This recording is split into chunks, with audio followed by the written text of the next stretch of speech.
Assalamualaikum warahmatullahi wabarakatuh. Kembali lagi bersama saya, Anang Nadirja. Baiklah, pada kesempatan kali ini saya akan membahas mengenai sistem komunikasi intrapersonal. Baiklah, yang pertama definisi sistem komunikasi intrapersonal. Komunikasi intrapersonal adalah penggunaan bahasa atau pikiran yang terjadi di dalam diri komunikator sendiri antara sel dengan God. Komunikasi intrapersonal merupakan keterlibatan internal secara aktif dari individu dalam pemrosesan simbolik dari pesan-pesan. Seorang individu menjadi pengirim sekaligus penerima pesan, memberikan umpan balik bagi dirinya sendiri dalam proses internal yang berkelanjutan. Aktivitas dari komunikasi intrapersonal yang kita lakukan sehari-hari dalam upaya memahami diri pribadi, diantaranya berdoa, bersyukur, introspeksi diri, reaksi hati nurani kita, mendaya gunakan kehendak bebas, dan yang terakhir berimajinasi secara kreatif. Baiklah, selanjutnya yaitu proses dan tahapan komunikasi intrapersonal. Tahapan komunikasi intrapersonal yaitu ada 4 tahapan. Yang pertama yaitu sensasi, yang kedua persepsi, yang ketiga memori, dan yang terakhir berpikir. Sensasi merupakan tahapan paling awal dalam penerimaan informasi. Sensasi berasal dari kata sense yang berarti alat penginderaan, suatu yang menghubungkan organisme dengan lingkungannya. Alat indera yaitu penglihatan, pendengaran, penciuman, peraba, perasa, kinestesis, posisi tubuh dan anggota tubuh. Dan yang terakhir vestibular yaitu keseimbangan. Perbedaan sensasi dapat disebabkan oleh dua faktor personal dan faktor situasional. Faktor personal yaitu kapasitas alat indera dan perbedaan pengalaman lingkungan. Kalau faktor situasional yaitu intensitas stimuli. Baiklah, selanjutnya yaitu persepsi.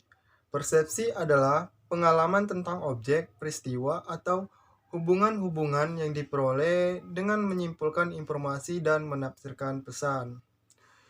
Desiderakto menyebutkan bahwa meskipun sensasi ada hubungannya dengan persepsi, namun dalam menafsirkan makna, informasi indrawi tidak hanya melibatkan sensasi, tapi juga atensi, ekspektasi, motivasi, dan memori.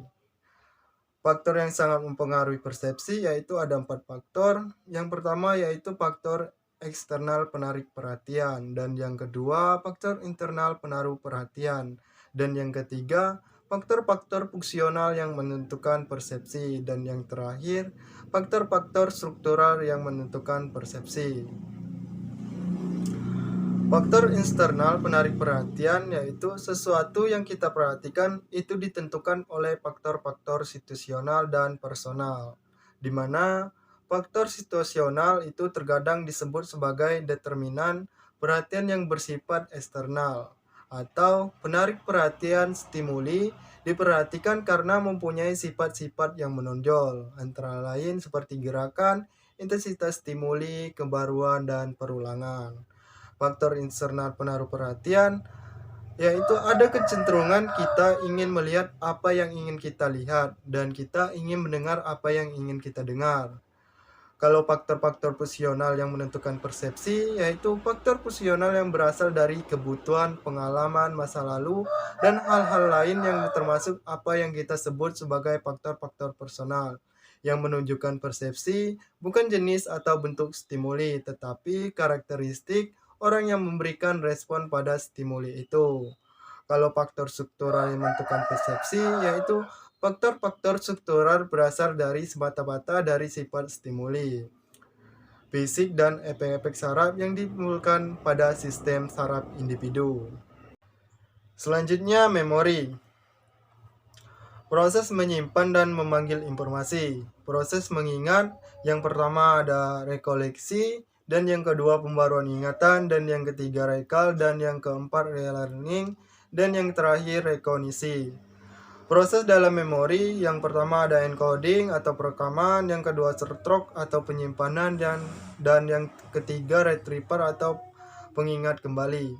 Jenis memori menurut jangka waktu penggunaannya, short term memory dan long term memory. Jenis memori dari bentuk informasi yang disimpan, yang pertama adalah memori semantik, yaitu pengetahuan umum, dan yang kedua memori episodik, yaitu informasi yang bersifat personal termasuk autobiographical memory, yaitu memori tentang diri sendiri. Selanjutnya yang terakhir yaitu berpikir. Menurut Floyd Rock, berpikir merupakan manipulasi atau organisasi unsur-unsur lingkungan dengan menggunakan lembaga-lembaga sehingga tidak perlu langsung melakukan kegiatan. Yang tampak dengan demikian, berpikir menunjukkan berbagai kegiatan yang melibatkan penggunaan konsep dan lambang sebagai pengganti objek dan peristiwa. Macam-macam berpikir. Yang pertama, berpikir autistik, yaitu orang yang melarikan diri dan kenyataan dan melihat hidup sebagai gambar-gambar fantastis. Dan yang kedua, berpikir realistik, disebut juga nalar reasoning, yaitu berpikir dalam rangka penyesuaian diri dengan dunia nyata. Mungkin cuman itu yang dapat saya sampaikan mengenai sistem komunikasi intrapersonal. Lebih dan kurang saya mohon maaf dan terima kasih. Wassalamualaikum warahmatullahi wabarakatuh.